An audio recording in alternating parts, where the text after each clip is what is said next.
Welcome back to Collaboration Conversations. I'm your host, co-host actually, Regina Partain Bergman. And if you've been watching my show at all, for you know that my co-host Pearl Cox is unable to be with us right now. And so I have a guest co-host today, and I'm excited to introduce her to you. My guest co-host today is Jennifer McCreight, and she is the founder and executive director of Standing in the Gap, Anchoring Young Adults. She has an amazing program she's going to talk to us about today. Jennifer, welcome to the show. Thank you. Thank you. Thank you very much. It's Appreciate a, it. it's a delight to have you here. We've had some great conversations lately, haven't we? Yes, we have. I'm super excited. So, Jennifer, tell folks a little bit about you, help them understand kind of what's brought you to this place and who you're serving and why. Okay. Well, first of all, again, thank you for allowing me this privilege. I truly appreciate it. Um, I started this journey 24 years ago, actually, because I became a teacher um, in Arizona 24 years ago, and I've been teaching high school English for that long. Primarily the at-risk population of students, which means basically in general, it just means that they have some sort of um, extra situation that they need to get past. For example, Right. like they might be homeless or they aren't eating as much because their family struggles with food, or they are just in a situation where they have to work because the parents aren't around and they have to take care of their siblings and all that Yeah. extra stuff that most average students don't have to worry about. And so, because of that, they are at risk and they come and go. Well, I've worked with them for about 24 years, and I always knew that at the end of graduation, when they graduated, I didn't know what was next for them. Does that make sense? So it's like I sat there thinking, okay, well, congratulations, you've graduated, but now what? Yeah. What happens And now? yeah, what do we do Yeah. now? And Right. I've had 24 years of that, and I finally just said, you know what? Somebody needs to stand in that gap between graduation and adulthood. Someone needed to stand there and say, okay, here's the path forward. Here's the steps you need to take in order to become a successful adult. And sadly, our our society, we kind of shot them in the foot. I mean, by not teaching them basic life skills. We have taken that out of the schools decades ago. We don't teach them financial literacy. We don't teach them how to find a job and what to do when you get a job and how to find an apartment. We haven't taught them any of that.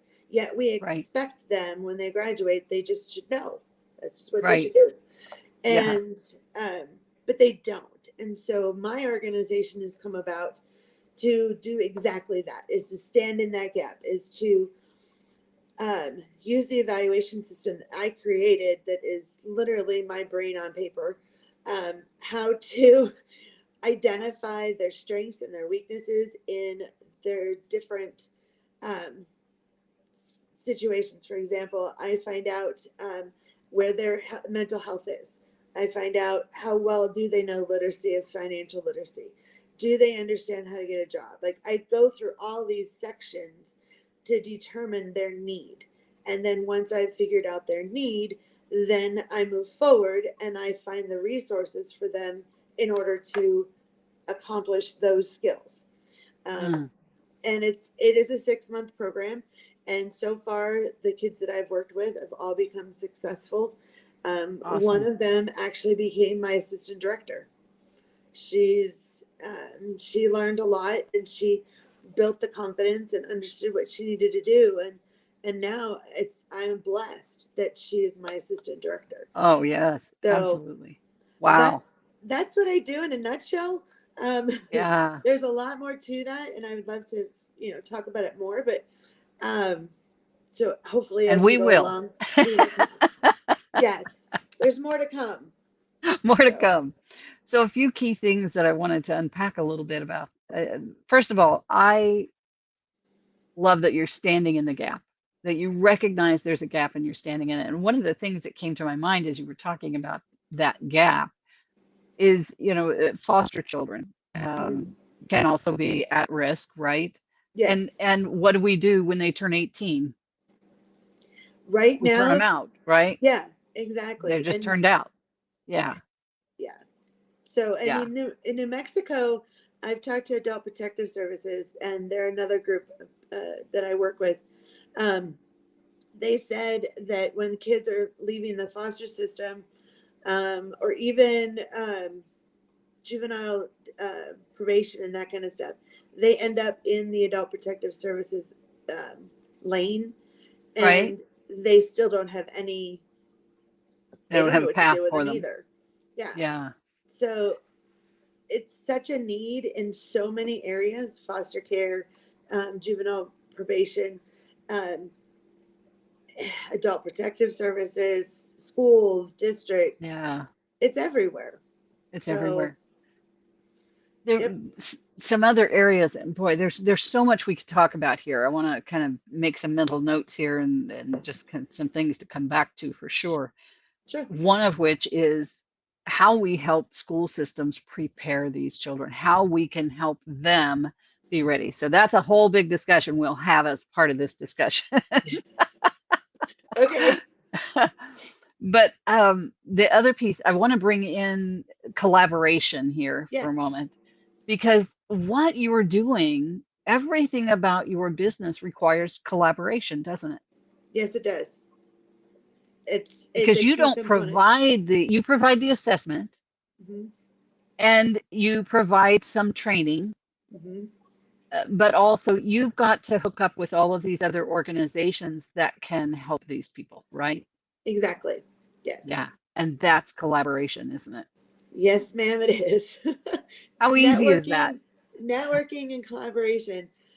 It's been interesting and actually kind of fun, to meet all these different people, and counselors and mental health providers and doctors and real estate people. I mean, everyone, to really help identify the needs and then fulfill those needs.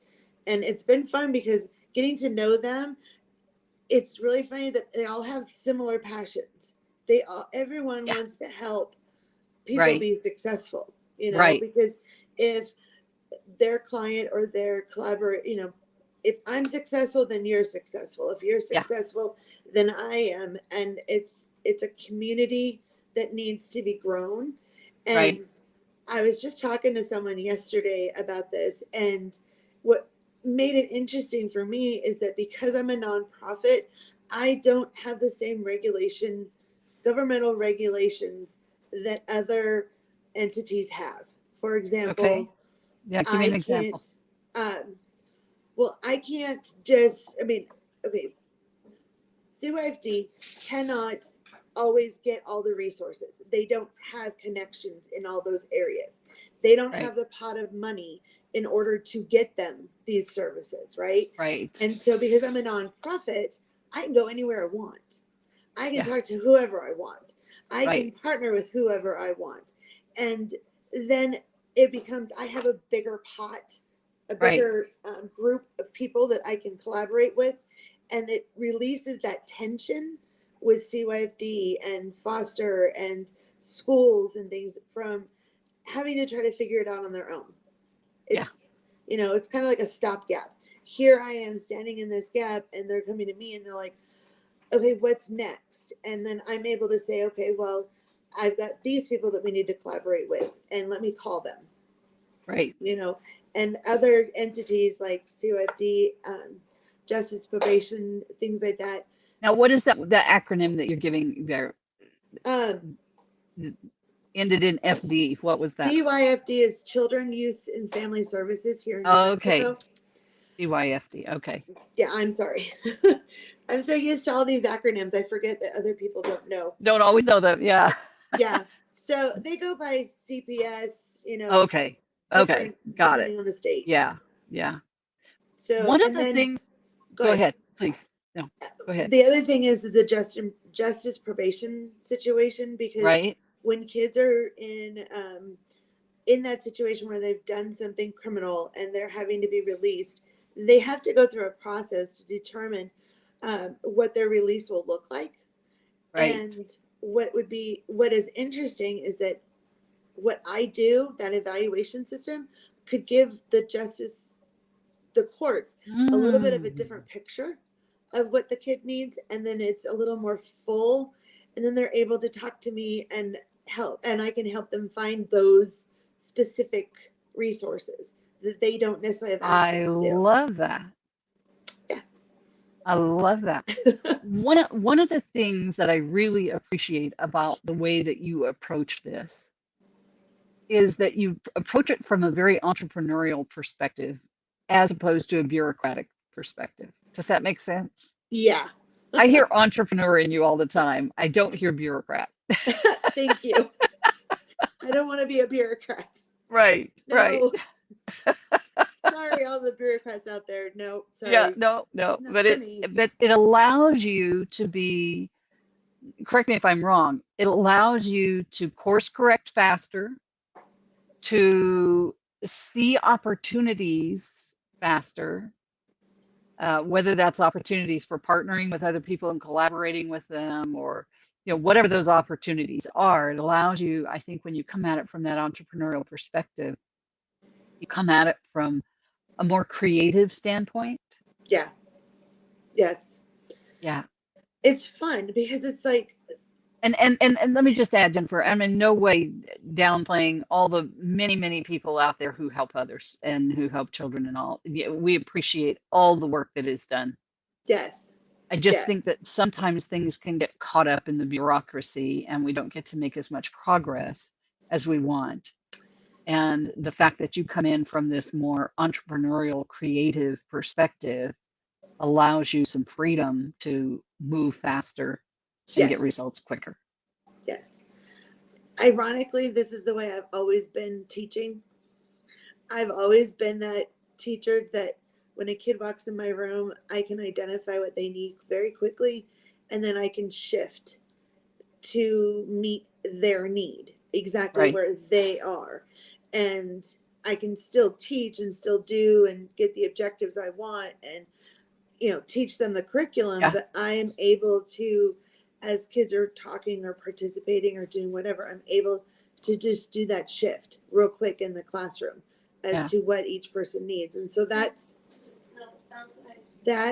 where I come from with standing in the gap, is I'm able to do those shifts. So thank you for acknowledging that, because it's, when I say I don't have Part of all of your the red strength. tape, I don't, because I can Yeah. be very creative and Right. move Right. quickly.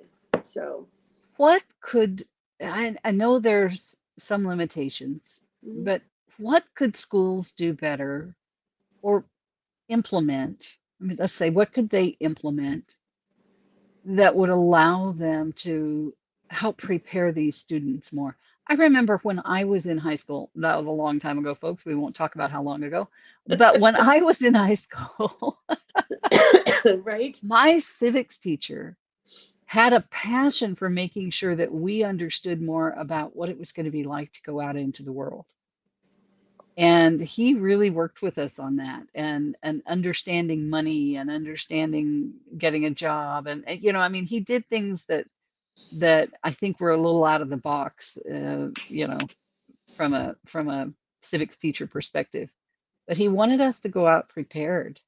Yeah. And how can we better prepare? I know that, again, folks, I'm not downgrading the schools and what they're doing. Right. There's a lot of good work that goes on out there. But obviously, if we have a gap, there's opportunities to improve or to do something a little bit differently. Hmm. What could that look like?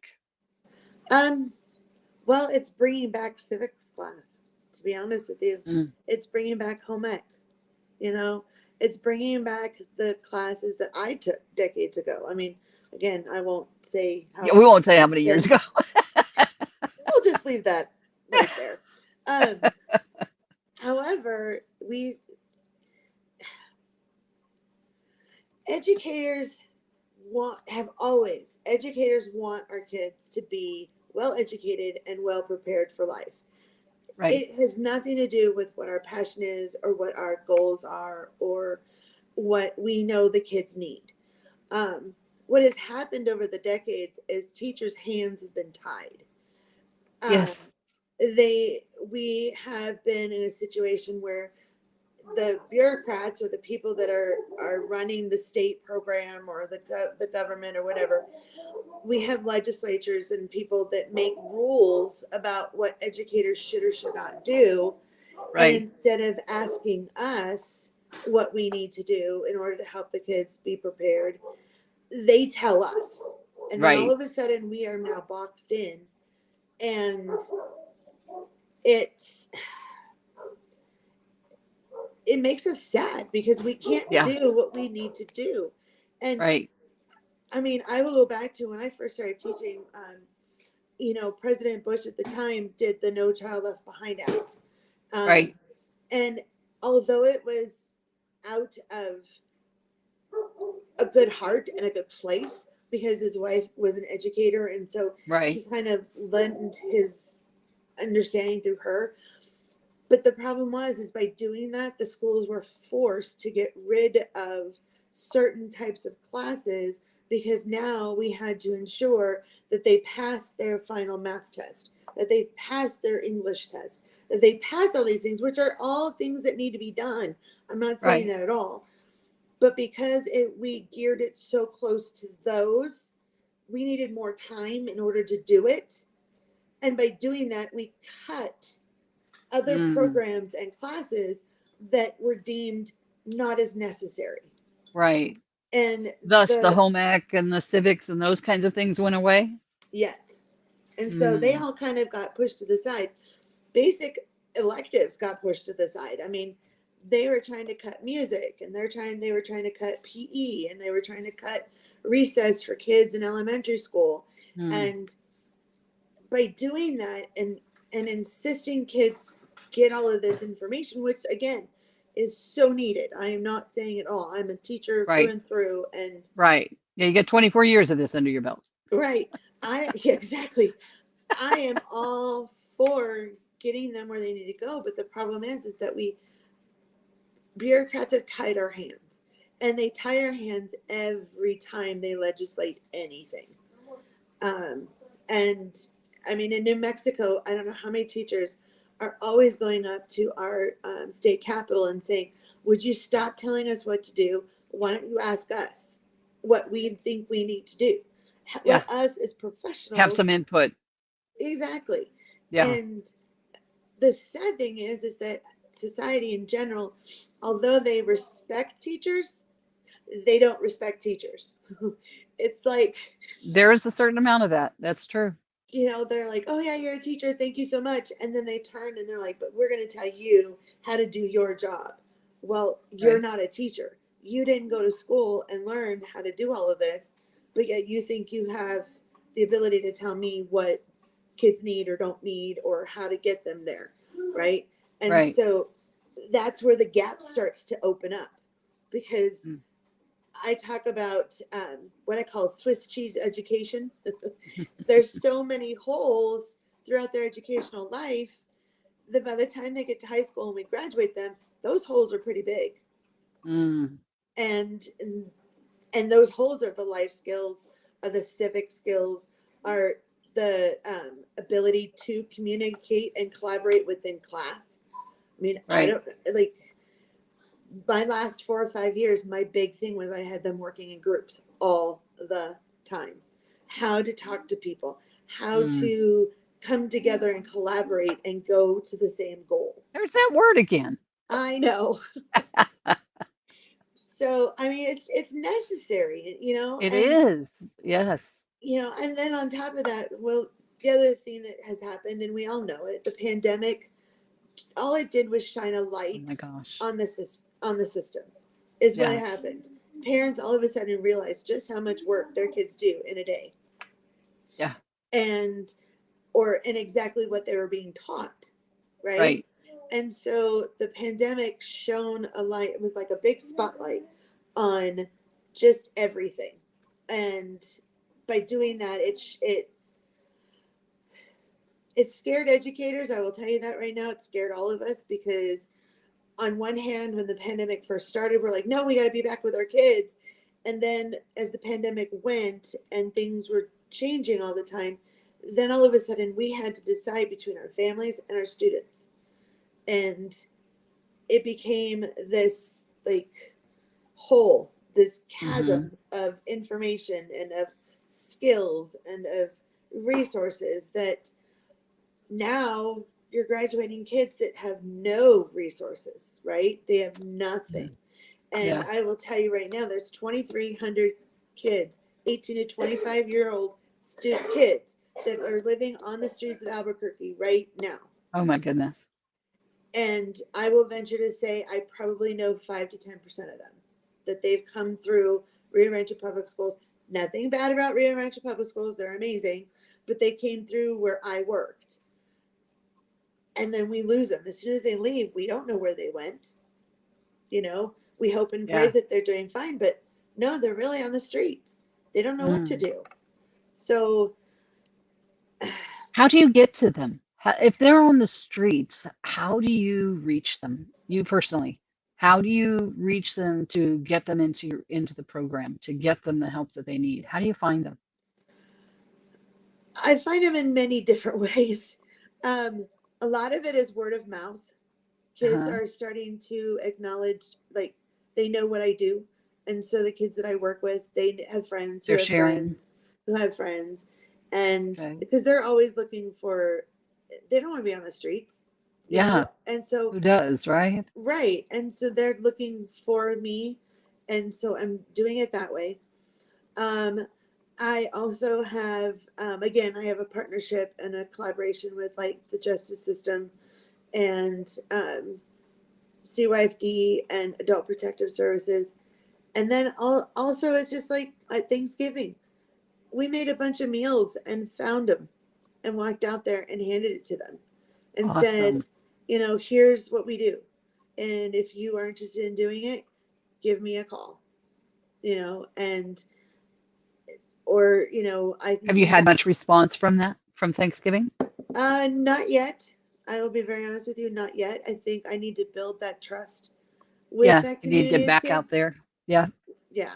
yeah, And let them see that I really do care and that right. I'm That it not wasn't a one just and done. Yeah, exactly. yeah, So, agreed. yeah. Yeah, Sorry, my mouth is dry today. that's okay. And then I'm making you do all this talking. It's all Ah, good. yeah.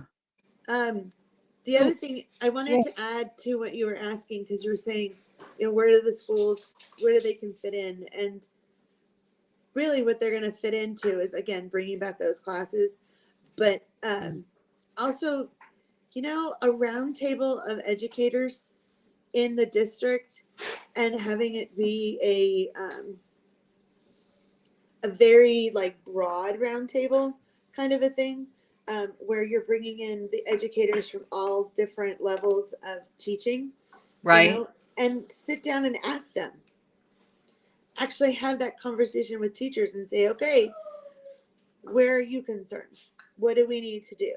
Instead of instead of the district always telling us what to do, giving us a chance to be like, no, this is what we need, and then believing in us and then giving it to us. Does that make Yeah, sense? yeah, So I'm all for educators to be able to teach. Just get out of our way and let us teach.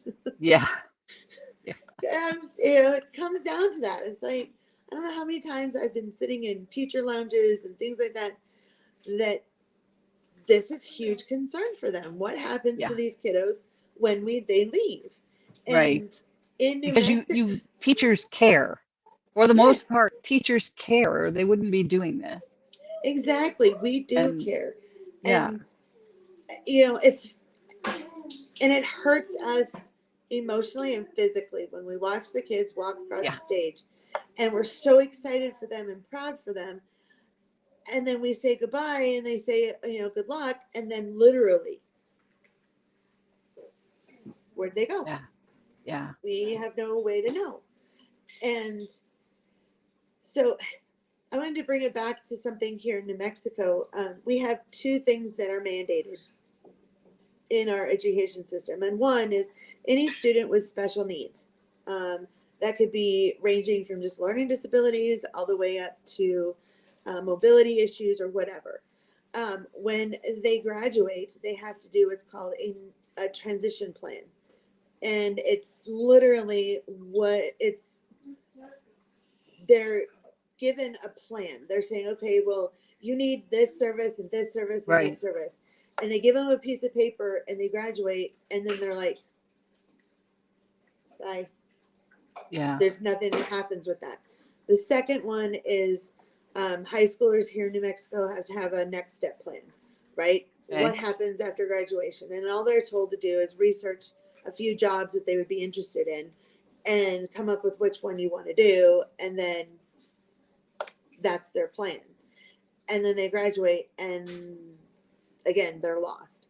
So my evaluation system, what I am trying to do for the schools and the districts is to have them use my evaluation plan as the next step plan or as the transition plan for these kiddos, so that once they do the analysis, a true analysis of what is missing, then I can then fill in those holes, stand in that gap and say, okay, you want to know what's going to happen next? Come here.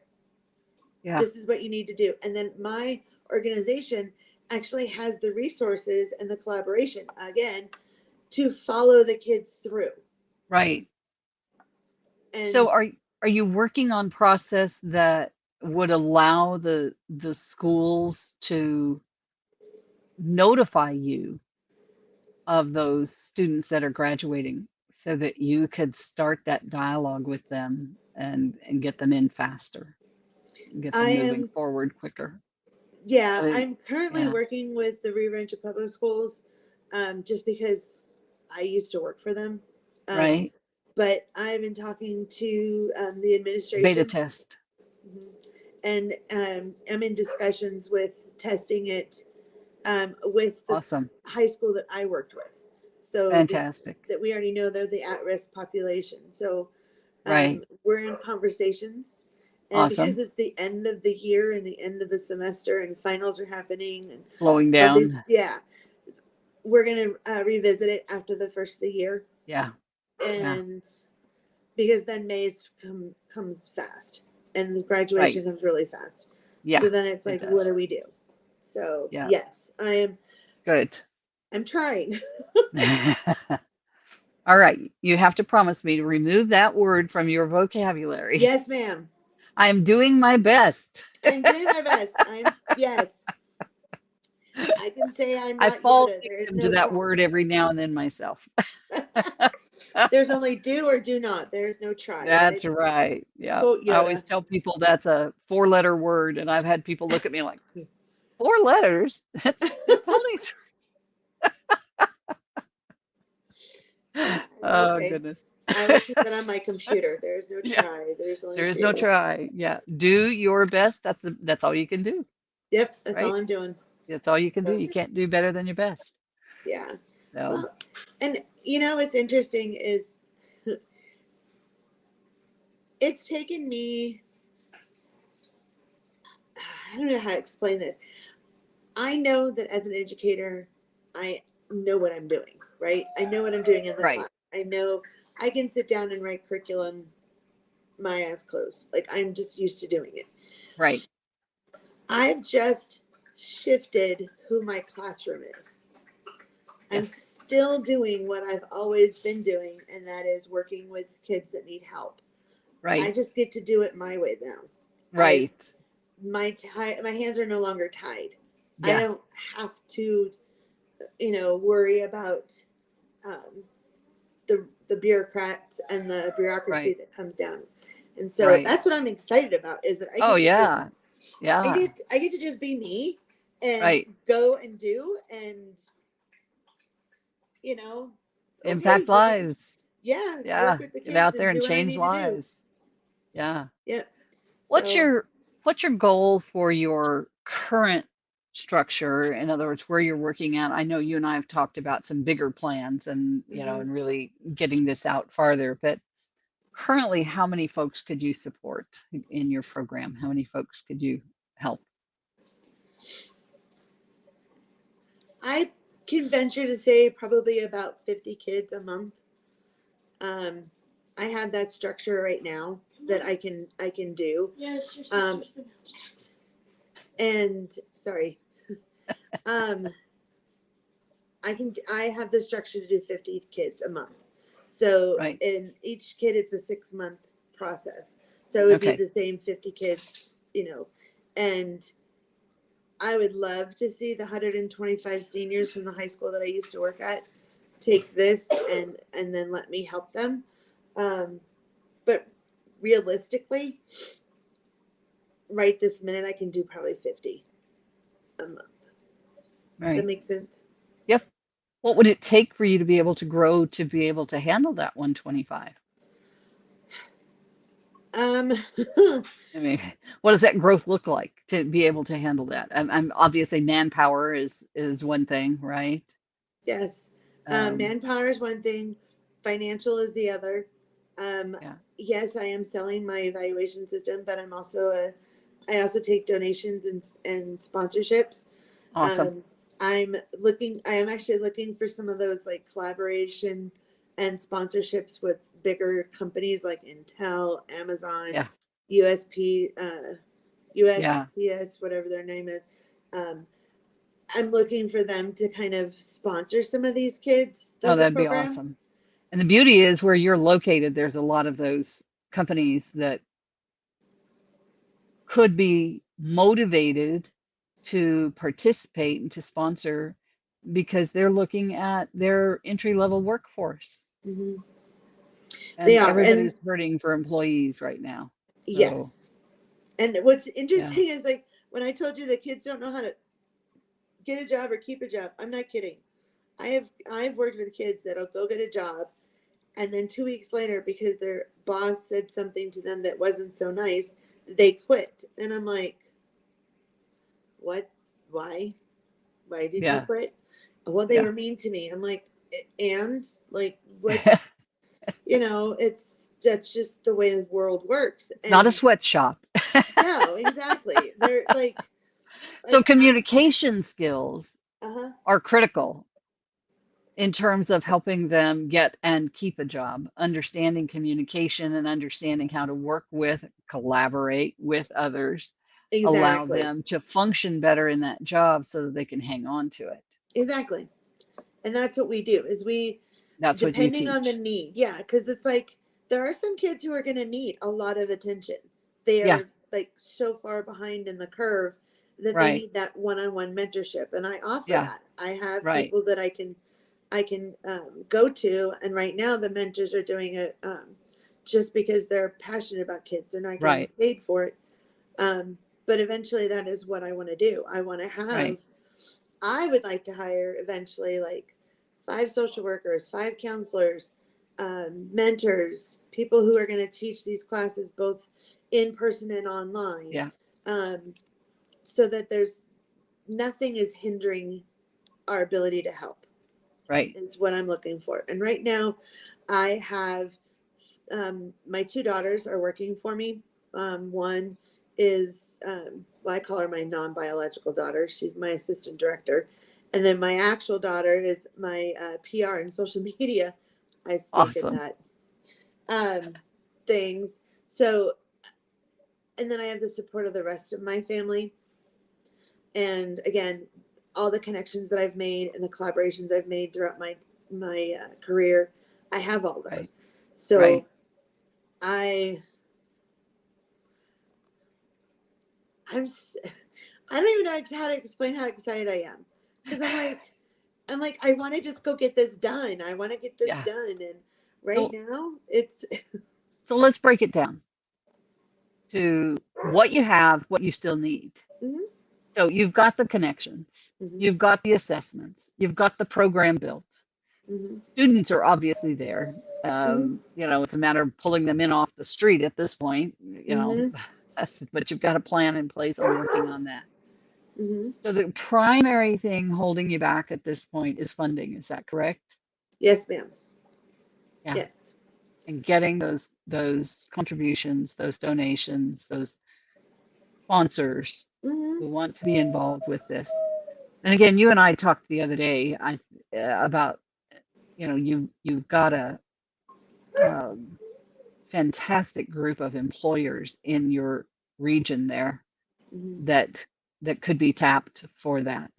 Hmm. Um, if other people who are listening to this today say, I really would love to support this effort. This is something that I could get behind.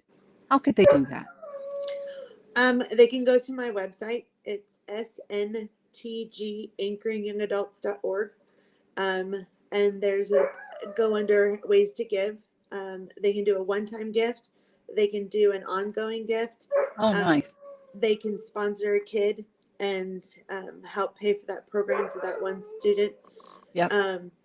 But it's right now, it's just going to that website, Okay. I'm going to SNTG, put it up on the thing here. SNTG. anchoringyoungadults.org.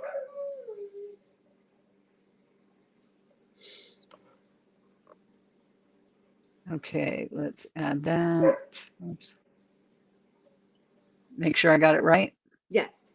And that's for Standing in the Gap, anchoringyoungadults.org. So Yes. folks, if any of what you've heard today appeals to you and you think I would like to help not only these students that she's working with, these young adults that she's working with in the Albuquerque area, but if you're thinking wherever you are, that this could be a program that you would love to see in your community because there are at-risk youth in your community as well, then reach out to Jennifer. Reach Mm-hmm. out, hop onto her website here, reach out to her, um, get in touch with her so that we can figure out how to bring it to your place as well. And in the Yes. meantime, if you could sponsor one student, if you could sponsor more than that, that would be amazing. Um, if you know of someone that you could connect Jennifer with that could help sponsor students, we would appreciate that as well.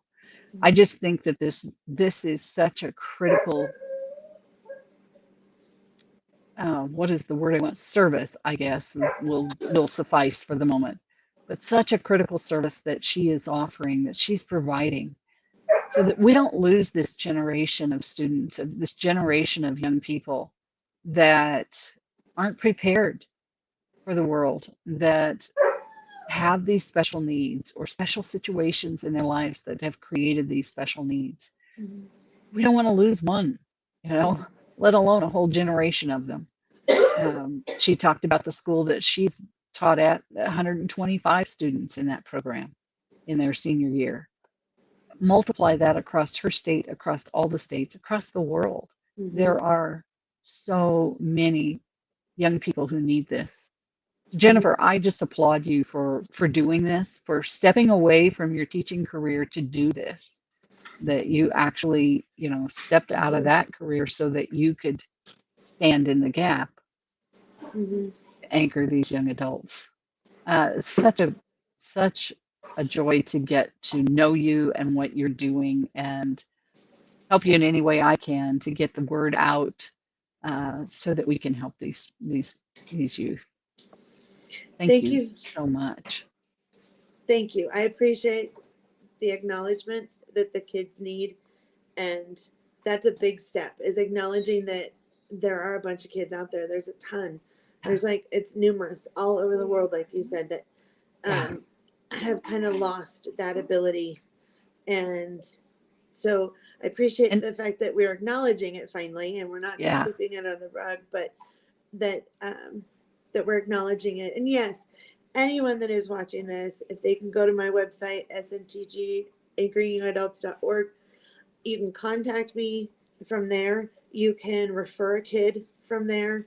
If you know of a program or another resource I can collaborate with that I haven't thought of, please give me a holler. Tell me where I can go, because I am not shy of people telling me how to help these kids. I'm looking for any and all collaboration that is out there. And if you can't serve in that way, if you could serve financially, um, that would be fabulous.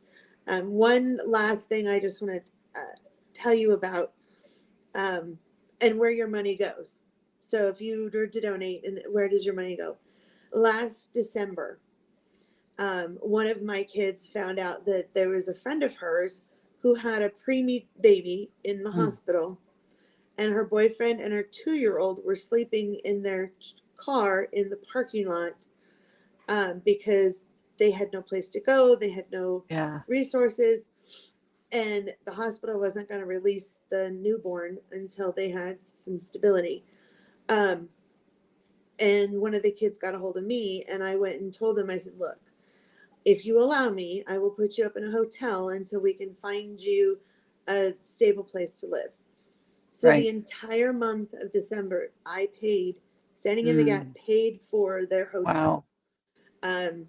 so that they could have a place that the 2-year-old could sleep that was warm, and they could kind of become a little more stable with their resources and what they needed. And then we were able to find them other, I collaborated with a couple other nonprofits here, and they found them an apartment, and they found the boyfriend a job, and the infant was able to go home. Wow. And but I will just let you know, that month of just the hotel was That was expensive. $1,500, and that was Motel 6. Yeah. I wasn't even, they're a great hotel, but I'm saying I'm not even the Radisson. Like, it was just Yeah. the basic Yeah. hotel, and it was about $1,500, and that was just the hotel. And Yeah. so your money, anybody that's supporting this, your money is going directly to the kids.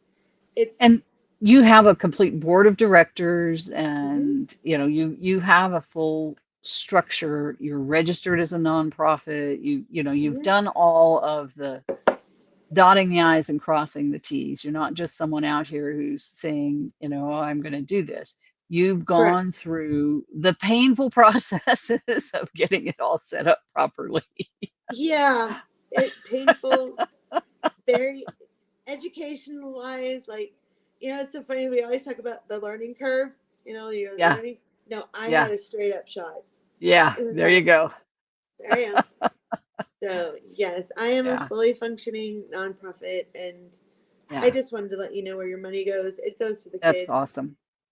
So And I would venture to say that every one of us knows at least one young person in this boat. At least mhm. one, you know. And by the It's way, if that's your kid, it's okay. It's yeah, okay if you have a young person living at home and you're frustrated with them and you don't know why they're not leaving, give me a call. Because sometimes, as parents, we don't want to admit that our kids are lacking anything, but yeah, it's not even lacking. It's just they weren't taught, and so they just need that education, and then they can jump from there and do great. So yeah, if you yeah, know a kid, if the kid is sleeping on your own couch, give me a holler. If you know someone that is on the streets, like maybe you do know a few kids on the streets, so you know where they are.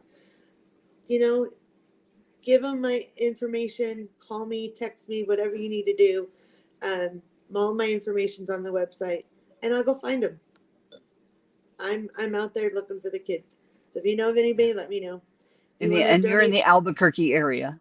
yes. Yeah. However, I will say though, I have a kid in North Carolina, a kid in Arizona, a kid in Colorado, and New Mexico. So Wow. it's okay if you live in another state and you don't even know where to get started. Call Fantastic. me. Solar. Yeah. So You'll find thank her to you. be a wealth of information, folks, and a wealth of resources for these young people. And like I said, we've got a generation of them here that many of them need help that they're not getting. Yes. And if you can connect them with Jennifer, she can get them that help that they need. And if you can support that cause in any way, we truly appreciate that, Yes. because Thank she can't do it all on her own. It, it's we need funding to do that, to do a lot of yes. it. You're Thank doing an you. awesome job. I appreciate that you, Jennifer, are standing in the gap for these people Thank you. and all the work that you're doing. Thank Thank you you. so I much. appreciate it. Yeah. Remember, folks, go out to SNTG, anchoringyouthadults.org. You can check everything out there. You can reach out to Jennifer. You can make donations, contributions from there. If you know of someone that would be a good collaboration for her, a good collaborative partner that could support her, please feel free to introduce them. Introduce Jennifer to that person and that person to Jennifer, and then let them take that conversation and see where it goes to. Sometimes that's the best thing we can do is just connect people. Sometimes we don't have the means to make the difference ourselves, but we can connect them to somebody else who can. Mhm. So be thinking about who you know that could be an asset to Jennifer and these youth. So, Jennifer, thank you again for coming on the show today. This has been wonderful to spend this time with you again and to take it even deeper and learn more and see how we can help you grow this program. I look forward to the day that it is out there across the nation and beyond, and schools are benefiting from it, and actually fewer people coming into your program. Work yourself out of a job, right? Exactly. Exactly. I'm so Yeah. down with that. Yeah, So because thank you for the that time. means it'll be doing its job, and fewer youth will be lost on the streets. Yes. Thank you for Yeah, your time. And they'll be productive it's been a citizens. pleasure having this conversation. Thank you so much. I really You do are very appreciate it. welcome. Yeah, it's my pleasure. And thank you, folks, for joining us here again on Collaboration Conversations. We'll see you next time. Bye for now. Bye.